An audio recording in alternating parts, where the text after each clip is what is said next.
Allahumma salli ala Sayyidina Muhammad wa ala ali Sayyidina Muhammad. Allahumma 'allimna ma yanfa'una wanfa'na bima 'allamtana innaka antal 'alimul hakim. Rabbi shrah li sadri wa yassir li amri wa hlul 'uqdatam min lisani yafqahu qawli. Man shalla subha fi jama'atin, siapa yang sholat subuh berjamaah, kana fi zimmatillah, maka dia dalam perlindungan Allah Subhanahu wa taala. Amin amin amin ya Allah. Jadi kalau kita mau dilindungi Allah satu hari ini, istiqomahkan sholat subuh berjamaah sampai anak cucu kita sampai hari kiamat insyaallah. Man shalla subha fi jama'atin, siapa yang sholat subuh berjamaah, faka'annama qama al-laila kullah, sama seperti orang yang qiyamul lail sepanjang malam. Tapi jangan gara-gara subuh berjamaah tidak bangun lagi malam. Malamnya tetap tarawih, witir, tadarus, tahajud, subuh berjamaah. Man shalla subha fi jama'atin, siapa yang sholat subuh berjamaah, summa qa'ada, selesai sholat subuh berjamaah, dia tidak keluar masjid hatta tatlu'ash syams. Saya belum pernah tausiah yang pergantian mic-nya begitu cepat. Saya kedua agak 15 menit. Man shalla subha fi jama'atin, dan mic yang mengganti itu suaranya lebih slow lagi. Tsumma qa'ada yadhkurullah, setelah sholat dia duduk tidak keluar masjid hatta tatlu'ash syams, sampai terbit matahari.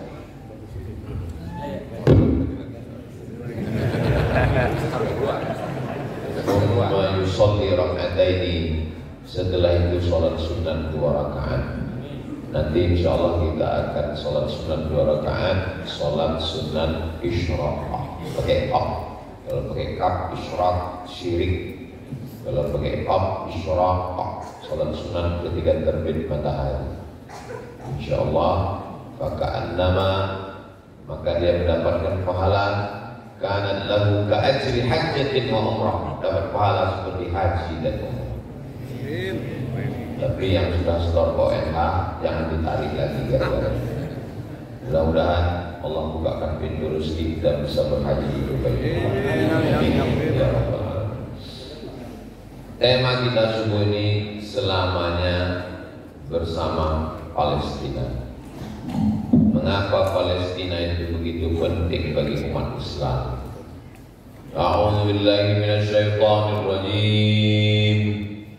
Subhanalladzi asra bi'abdihi laylan minal masjidil haram ilal masjidil aqsa. Surat Al-Isra, Isra perjalanan, Isra Mi'raj.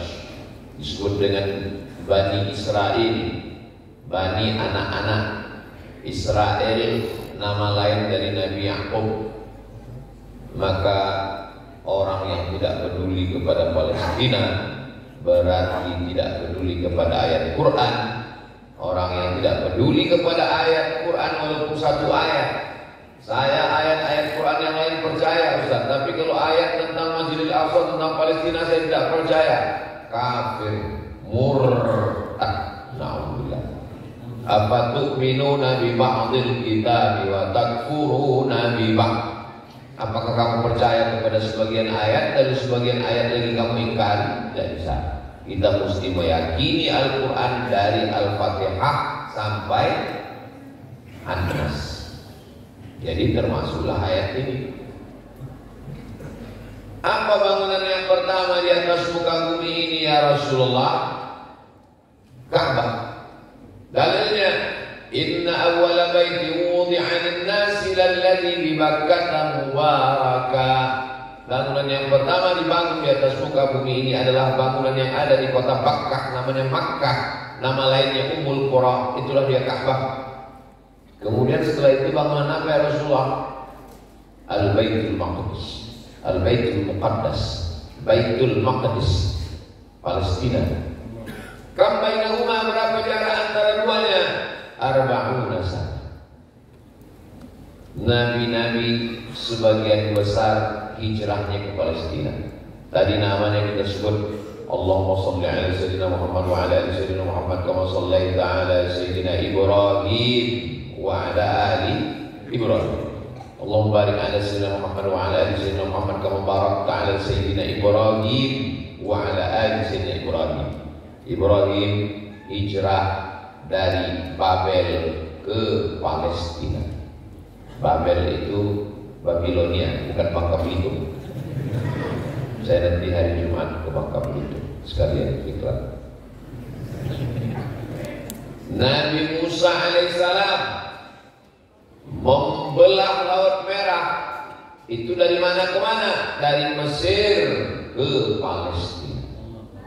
Nabi Muhammad sallallahu alaihi wasallam. Sebelum Nabi Muhammad, Nabi Isa. Nabi Isa memang lahir besar di Palestina. Bagaimana dengan Nabi Muhammad sallallahu alaihi wasallam? Nabi Muhammad sallallahu alaihi wasallam Isra dan Mi'rajnya dari Makkah ke Palestina, dari Palestina baru ke Sidratul Muntaha. Jadi orang yang mengingkari Palestina, apa hubungan saya dengan Palestina? Saya Indonesia, Palestina negara, urus sendiri Palestina. Ini orang tidak beragama Islam. Saya bukan Islam, saya non Muslim. Bagi saya tidak ada urusan dengan Palestina. Untuk mengerti masalah Palestina tidak perlu menjadi seorang Muslim, cukup menjadi manusia. Karena ini masalah kemanusiaan. Kemarin siang saya dapat video 2 orang pergi ke pantai menangkap anjing laut yang lehernya terikat oleh jerat. Mereka tangkap, mereka gunting, mereka bersihkan. Di perahu mereka mengambil penyu yang tumbuh karang di kulitnya. Mereka lepaskan. Mereka pergi ke laut melihat tumpahan minyak, mengambil penguin yang tenggelam dalam minyak yang bocor di tengah laut, dimandikan, disampo, disabun, dibersihkan. Begitu bangganya mereka menyelamatkan anjing laut, menyelamatkan penguin, menyelamatkan hewan. Tapi manusia, mana kepeduliannya? Kepedulian palsu, kepedulian bohong. Kalau memang betul ini kepedulian terhadap manusia, kenapa ada perbedaan terhadap masalah Palestina? Jadi kita sungguh ini disadarkan. Sudah beberapa hari ini kita membahas la'allakum tattaqun, la'allakum tattaqun, la'allakum tattaqun, puasa. Puncak dari puasa itu apa? Puncak dari puasa adalah merasakan lapar orang lain. Saudara kita sekarang di Palestina lebih dari kelaparan. Kita lapar sampai azan maghrib berkumandang, lapar kita hilang. Kelaparan berubah menjadi apa di sini nih buka puasa. Cepat kali ini. Kok dari sini kok di atas sini mic. Merasakan perasaan orang lain. Kita disuruh merasakan perasaan lapar selama 13 jam. Tapi lapar kita ada batasnya, ada limitnya. Kita lapar, setelah itu lapar kita berubah. Satu hari di hari yang sama berubah. Dari kelaparan, begitu azan maghrib berubah menjadi kekenyangan. Tapi saudara kita di Palestina, beberapa hari yang lalu kita dapat video. Begitu mereka dapat lemparan tepung gandum, lalu kemudian tumpah di tanah, mereka cium tanah yang tumpah tepung gandum. Saking rindunya mereka. Mereka belah daun kaktus yang tumbuh di gurun pasir itu.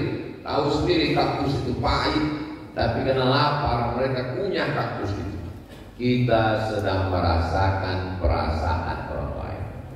Emangnya PBB tidak bisa menyelesaikan masalah ini? membahas masalah kelaparan di Palestina, yang membahasnya orang kenyang, narasumbernya kenyang, panitianya kenyang. Seminar tentang kelaparan tidak bisa diselesaikan orang kenyang. Yang bisa mengatasi, menyelamatkan itu hanya orang yang lapar. Jadi subuh ini puncak daripada iman bukan tahajudnya, witirnya, tarawihnya, berapa kali khatam Quran. Puncak dari iman adalah bagaimana engkau peduli kepada saudara. La yu'minu, kamu tidak beriman hatta yuhibba li akhihi, sampai kau sayang kepada saudara. Ma yuhibbu li nafsi, sama seperti sayang kepada sendiri. Man lam yahtam bi amril muslimin, siapa yang tidak peduli kepada saudaranya di Palestina, falaisa minhum, dia tidak diakui sebagai umat Nabi Muhammad sallallahu alaihi wasallam. Ini yang berada di depan saya ini umat Nabi Muhammad atau umat Nabi Ibrahim? Umat Nabi Muhammad sallallahu alaihi wasallam. Semua ingin menjadi umat Nabi Muhammad sallallahu alaihi wasallam. Lau kana Musa hayyan, seandainya Nabi Musa itu masih hidup sekarang, ma wasa'u illa ayat tabi'ani, dia pasti akan ikut aku, kata Nabi Muhammad sallallahu alaihi wasallam. Maka kita yang sudah dipilih Allah menjadi umat akhir zaman, hidup di tahun 2024 ini, maka kita bertanggung jawab. Kenapa saya tidak lahir pada zaman Salahuddin Al-Ayyubi? Seandainya kita hidup di zaman Salahuddin Al-Ayyubi kan ringan beban kita. Palestina dalam keadaan tidak terjajah. Memang ini sudah ketetapan Allah. Allah takdirkan kita hidup di zaman Palestina terjajah, dan kita akan diminta tanggung jawab di hadapan Allah Subhanahu wa taala. Sudahkah kau membawa istri dan anakmu ke masjid? Sudah. Sudahkah kau menolong saudaramu di Palestina? Kalau tidak mampu menolong dengan kekuasaan, mengirimkan bala tentara, mengirimkan roket, mengirimkan senjata, mengirimkan rudal, tidak sanggup, maka paling tidak kirimkanlah apa yang bisa kita berikan. Mengirimkan seperak dua perak untuk dibelikan gandum makanan mereka, bisa mereka ikut berhari raya dengan kita nanti insyaallah. Amin ya rabbal alamin. Maka saya diberitahu subuh ini, Ustaz Somad, siapkan apa yang bisa Ustaz nanti lelang, nanti hasilnya kita akan kirimkan 100% ke sana. Lalu saya pun membawa beberapa yang bisa saya lelang dari ujung rambut sampai ke ujung kaki. Tapi jangan sampai saya pulang enggak pakai celana. Ini di atas kepala saya ini ada, mana jatuh pula pin. Pin ini tulisannya UAS, ujian akhir semester. Kemudian cincin ini batunya blue sapphire, dibeli di kota Al-Madinah Al-Munawwar. Maka dari tadi tangan saya begini. Kemudian ada kain sarung. Kain sarungnya tulisan UAS warna hitam. Tadi saya minta sebelum kemarin disetrika dulu, mau saya pakai, tapi saya pikir nanti kalau dilelang saya pulang pakai apa? Jadi gulung ada dalam. Nah, itu nanti akan kita lelang. Ini sebetulnya bukan jualan. Jangan nanti kasih tahu apa acaranya tadi. Enggak ada, sama kali jualan. Lelang sebetulnya niatnya adalah niatnya sedekah, tapi sedekahnya berhadiah, itu sebagai kenang-kenangan. Saya ingin pada akhirnya hidup kita ini adalah sepotong kenangan yang indah. Mudah-mudahan ada kenang-kenangan di antara kita untuk menjadi bekal ketika nanti kita sudah tidak ada, anak-anak kita melihat ini apa? Ini pin. Oh, ternyata kakek nenek kita dulu peduli kepada Palestina ya, bangkit semangat mereka. Ini apa? Ini kain sarung. Oh, ternyata kakek kita dulu pernah juga sholat ya. Ini apa? Ini cincin. Cincin ini ada khasiatnya. Ada. Kalau dipakai dulu di rumah makan juga bayar. Tapi dulu aja jangan makan. Nah, saudara yang diberikan Allah Subhanahu wa taala. Kenapa orang Bani Israel ini sangat ingin mengambil bumi Palestina? Apa yang menyebabkan mereka ingin merebut Palestina? Jadi mereka itu meyakini ada namanya Mesiah. Mesiah artinya dari kata masih menyentuh. Kalau dia menyentuh orang yang lumpuh, sehat. Menyentuh orang yang buta, sehat. Menyentuh orang mati, hidup. Menyentuh orang yang kulitnya berbelang, normal. Maka disebut dengan Al-Mesiah, menyentuh. Mereka meyakini Mesiah itu nanti akan datang di akhir zaman dan turun di Palestina, yang akan menyelamatkan mereka. Nanti kalau Mesiah yang mereka yakini itu turun, maka mereka akan menguasai dunia, dan selain daripada mereka akan dijadikan sebagai koin, keledai tunggangan. Kita akan menjadi keledai tunggangan karena kita bukan suku dari mereka. Mereka melihat suku itu dari ibu. Makanya Yahudi pulang besar-besaran dari seluruh dunia, dari Rusia, dari Maroko, pulang ke Palestina. Tapi dicek dulu ibunya siapa. Bapaknya Yahudi, ibunya non-Yahudi, gak kita masuk. Ada Yahudi hitam dari Afrika, enggak dikasih masuk. Diperiksa ibunya siapa.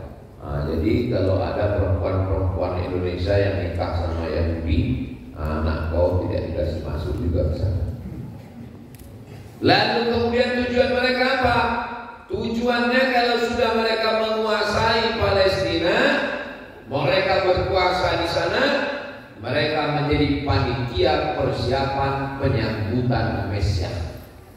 Apa syaratnya Mesiah itu mau turun? Syaratnya berat sekali. Yang pertama, orang Yahudi mesti menguasai Palestina. Maka berkumpullah Yahudi-Yahudi mendatangi Sultan Abdul Hamid dari Turki. Mereka bawa emas, mereka berikan ke Sultan Abdul Hamid. Sultan Abdul Hamid, ini kepingan emas, berikan Palestina kepada kami, karena kami mau menyambut Mesiah akan turun. Sultan Abdul Hamid tidak mau. Sultan Abdul Hamid orangnya amanah, sampai mati saya tidak akan menyerahkan Palestina. Mereka sakit hati, mereka gulingkan Sultan Abdul Hamid 1923 berganti 1924. Semua keluarga Sultan Abdul Hamid diusir dari Turki. Begitulah pembalasan sakit hati yang ini. Lalu kemudian mereka terus berusaha. Akhirnya apa yang terjadi? Palestina dijajah oleh Inggris tahun 1946. Mereka mendapatkan Palestina hadiah dari Inggris. Jadi yang paling berdosa terhadap pencaplokan Palestina adalah Inggris. Tapi jangan gara-gara ini lalu adik-adik nanti nggak mau belajar bahasa Inggris. Kalau memang nggak bisa bahasa Inggris, aku dia nggak bisa. Nah, gara-gara ini. Kenapa kamu nggak bisa belajar bahasa? Kenapa kamu nggak bisa bahasa Inggris? Inggrislah yang paling berdoa. Apa hubungannya? Kita aja nggak bisa. Jangan karena kelemahan kita pada sesuatu lalu ditutupi oleh sesuatu yang lain. Itu cara berpikir yang tidak benar. Saya mau mengajak kita untuk berpikir fokus bahwa ini penjajahan Barat itu adalah keberlangsungan dari kejahatan kemanusiaan yang orang Indonesia, kita sebagai bangsa Indonesia dengan ini menyatakan bahwa penjajahan di atas dunia mesti dihapuskan karena tidak sesuai dengan pri kemanusiaan dan pri keadilan. Loh, itu kan preambul Undang-Undang Dasar 45. Iya, Ustaz kok tahu? Saya tukang baca itu tiap hari Senin. Dari SD saya baca itu. Saudara yang dimuliakan Allah Subhanahu wa taala. 1946 mereka merebut, akhirnya mereka berkuasa. Mereka lah yang memegang kekuasaan sekarang.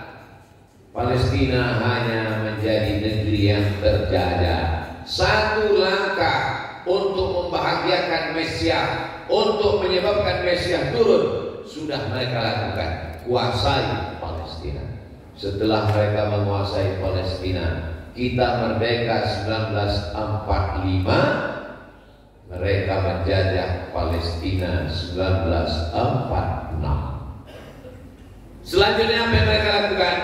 Mereka pun pulang beramai-ramai dari Eropa, pulang ke Palestina, dari Maroko pulang ke Palestina, dari Jerman, dari Amerika, dari Moskow pulang beramai-ramai ke Palestina.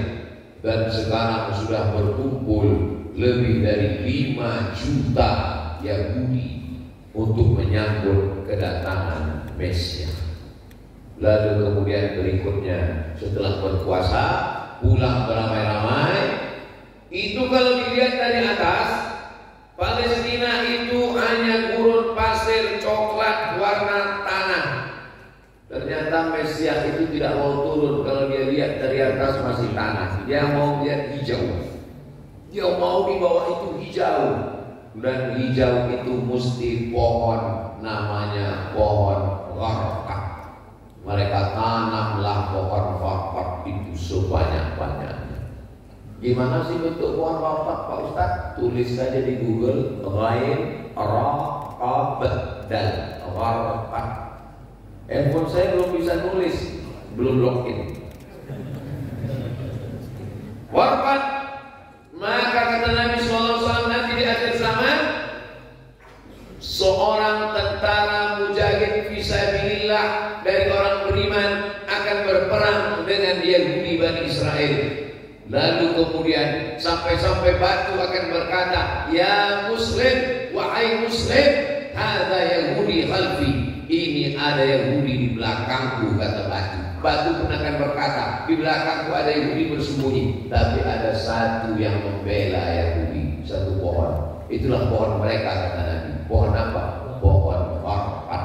1445 tahun yang lalu Nabi sudah kasih tahu. Allahu Akbar. Ternyata pohon itu yang mereka tanam sampai sekarang. Apakah mereka percaya kepada Nabi Muhammad bahwa pohon itu pohon mereka, atau Nabi Muhammad SAW sudah tahu gerakan mereka? Nabi sudah tahu karena dia dapat wahyu dari Allah. Wa ma yantiqu 'anil hawa in huwa illa wahyun. Kami berangkat dari Kairo naik bis musim panas Agustus 1999. 98 saya sampai ke Mesir, belajar setahun, 99 libur. Dengan teman-teman kami naik bis dari Kairo menuju perbatasan Palestina. Sampai di sebuah kota namanya kota Rafah. Kota Rafah ini kota yang dibagi dua. Sebelah diambil Mesir, sebelah Palestina dirampas oleh Israel. Di tengah kota itu sepanjang kota dibuat tiang listrik voltase tegangan tinggi. Siapa sih yang menyentuh akan mati. Lalu kemudian dari situ kita bisa melihat dari pagar hijau. Lalu saya diberitahu, Abdul Somad, kamu tahu itu pohon apa yang hijau-hijau itu? Pohon apa? Itulah pohon gharqad yang mereka tanam. Karena pohon itu yang akan melindungi mereka ketika nanti kita akan berperang dengan mereka. Saudara yang dimuliakan Allah Subhanahu wa taala. Mereka merebutnya, sudah. Mereka pulang beramai-ramai, sudah. Mereka menanam pohon hijau supaya Mesias turun, sudah. Apalagi yang mereka lakukan? Mereka sangat dendam dengan Babilonia. Karena di situ ada Raja Nebukadnezar yang sudah meluluh lantakkan nenek moyang mereka. Mereka sakit hati. Maka siapapun yang berkuasa mesti menghantam Babilonia. Babilonia sekarang adalah Irak. Maka Irak mesti dihantam. Makanya ketika John Bush naik ke atas, yang pertama dia lakukan adalah menghantam Irak. Babak belur, hancur lebur dengan alasan ada senjata pemusnah massal. Saddam Hussein punya senjata pemusnah massal, maka Irak harus dihancurkan. Mereka gantung Saddam Hussein. Mana senjata pemusnah massal? Apakah COVID itu datang dari Irak? Mana ada kebab yang datang dari Irak. Buat kita kenyang. Ternyata apa yang terjadi? Irak adalah sumber minyak terbesar. Mereka takut kalau umat Islam berkuasa. Akhirnya mereka hancurkan, mereka adu domba, dan itu memang salah satu gerakan mereka. Pantai Irak. Maka siapapun yang terpilih menjadi presiden Amerika, gerakan pertamanya hancur leburkan Irak. Berhasil sudah. Kuasai Palestina sudah. Ramai-ramai pulang ke Palestina sudah. Tanam pohon warpat sudah. Hantam Irak sudah. Apalagi? Ternyata Mesias mau turun ke bawah kalau dia melihat darah sudah mengalir. Bukan darah sapi, darah anak-anak Palestina. Jadi kalau ada orang heran, saya kok heran ya Pak Ustadz, kenapa mereka tidak punya peri kemanusiaan? Mengapa tidak ada rasa iba dalam hati mereka? Kenapa mereka tidak kasihan lihat anak-anak Palestina? Itu salah satu syarat supaya Mesias turun. Berkurban, kita berkurban sapi, Bismillah, ya Allahu Akbar. Saya seumur-umur gak pernah motong ayam. Walaupun saya ini kata orang ustaz yang keras, itu suara saya saja. Kalau hati saya lembut, motong ayam aja saya gak sampai hati. Kemarin kami lihat video ustaz di YouTube itu motong sapi, itu terpaksa. Karena habis pelatihan yang beli dengan Juleha, guru sebelum halal. Setelah teori, Ustaz tiba masanya praktek. Ustaz siap, saya bilang. Kecil lah kalau sapi. Oh, Bismillah, ya Allahu Akbar. Dulu saya tak sampai hati. Tapi karena untuk konten ya udah. Itulah yang pertama dan terakhir. Sejak itu 2021. Sejak itu gak pernah lagi saya ngomong sapi. Pisaunya banyak di rumah. Lalu disuruh enggak. Mereka jangankan sapi, anak-anak kecil mereka buat berdarah-darah. Inilah yang menjawab pertanyaan Bapak Ibu adik-adik yang selama ini bingung. Kenapa mereka menghantam anak kecil? Bukankah anak kecil bukan objek perang? Anak kecil, media, kalangan pers, para medis, dokter, wartawan, nggak boleh dibunuh dalam perang. Kesepakatan Jenewa PBB. Tapi kenapa mereka menghantam? Karena dengan banyaknya anak-anak terbunuh, darah berserak, maka menurut keyakinan mereka Mesias akan turun. Mereka akan terus menghabiskan. Subuh ini kita berusaha untuk menjawab penasaran kita. Kenapa mereka merebut Palestina?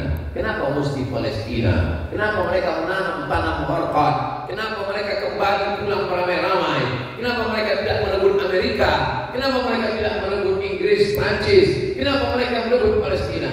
Mereka menanti kedatangan Mesias. Lalu kemudian apa lagi yang mereka lakukan? Mereka akan membangun Temple of King Solomon. Tulis aja di Google itu, The Temple of King Solomon. Menurut mereka raja di raja adalah Solomon, King Solomon, Raja Sulaiman. Kita menyebutnya Nabi Sulaiman alaihissalam. Mereka menyebutnya King Solomon. Kata mereka raja yang paling berkuasa. Bahkan ada penulis Indonesia mengatakan memang Sulaiman ini paling berkuasa. Katanya kerajaannya sampai ke Yogyakarta, Sleman.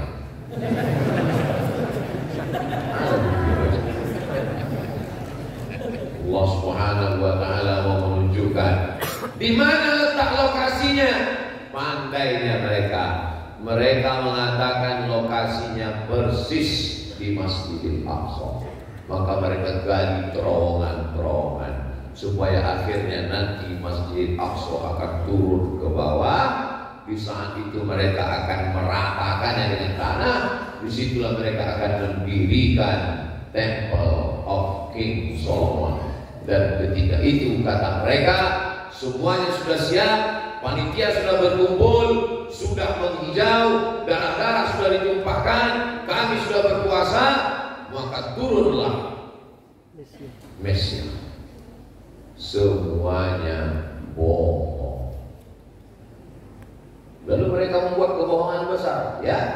Demi apa? Demi berdirinya negara Israel yang dipimpin oleh Zionis. Zionis satu gerakan politik diambil dari nama bukit yang mereka sucikan. Nama bukitnya Zion. Zionis Israel. Logonya bendera dengan bintang segi 6. Di atasnya garis lurus biru, di bawahnya garis lurus biru. Apa makna garis atas?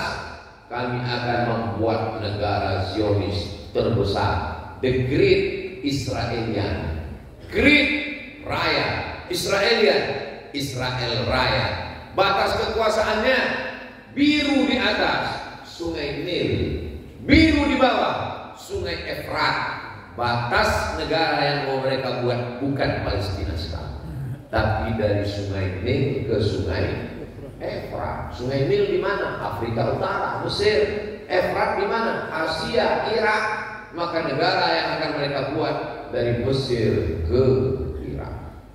Maka saat mereka membuat kedutaan besar di Kairo, ini Sungai Nil, ini kota Kairo. Mereka tidak mau dikasih tanah di dalam Sungai Nil. Mereka diberikan tanah oleh pemerintah Mesir untuk buka kantor kedutaan.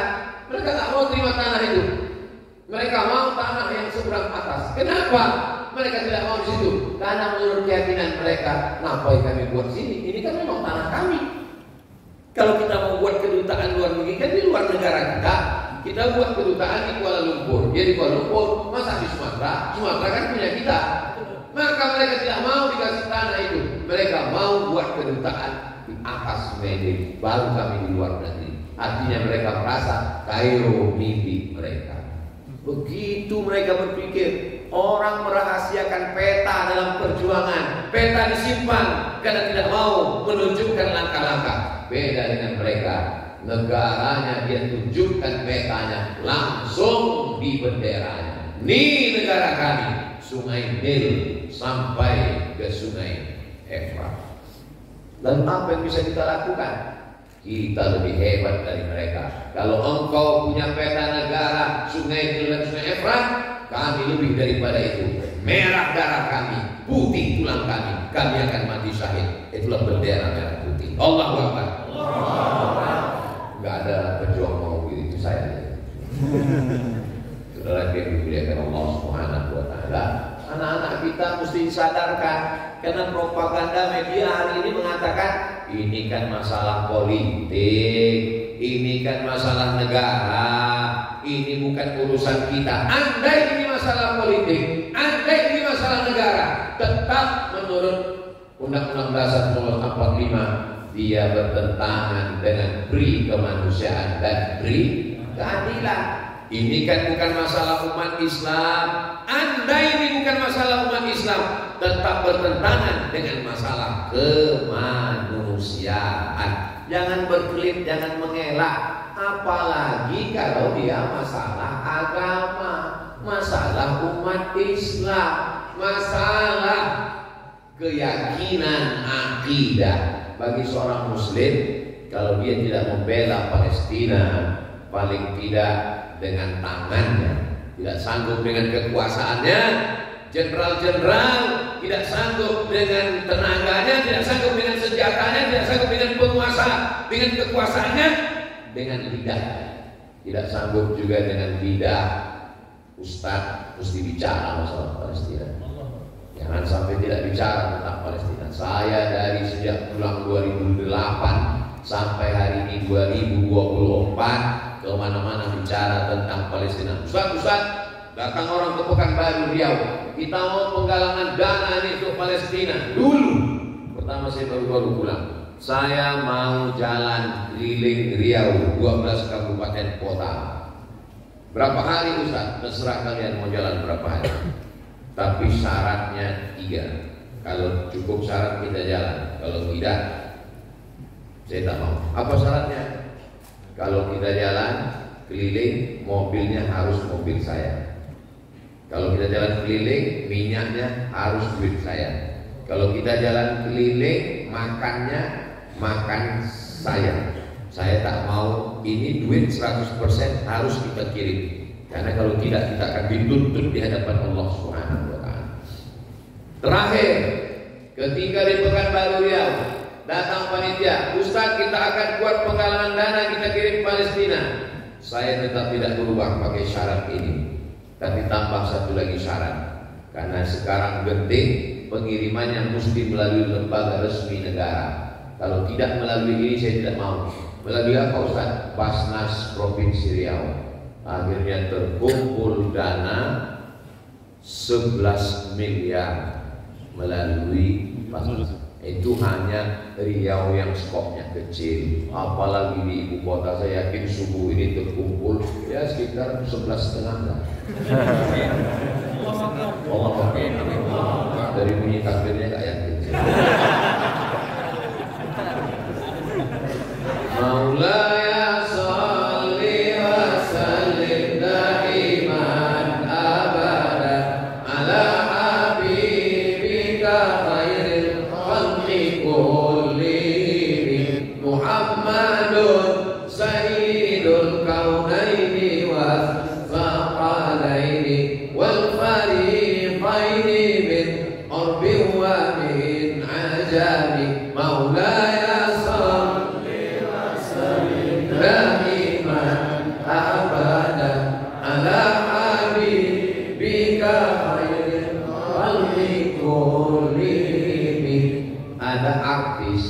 artis laga yang action namanya Jason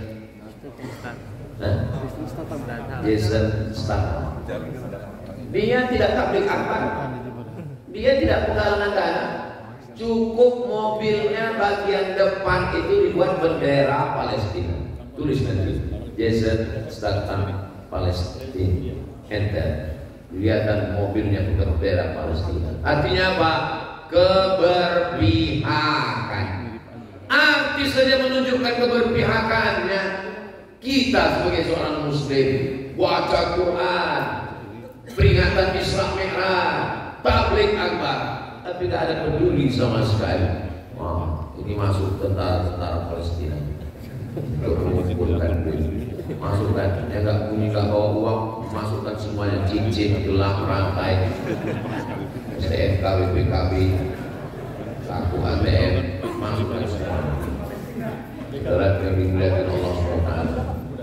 Salatullah, salamullah, ala toha Rasulillah. Salatullah, salamullah, ala yasin habibillah.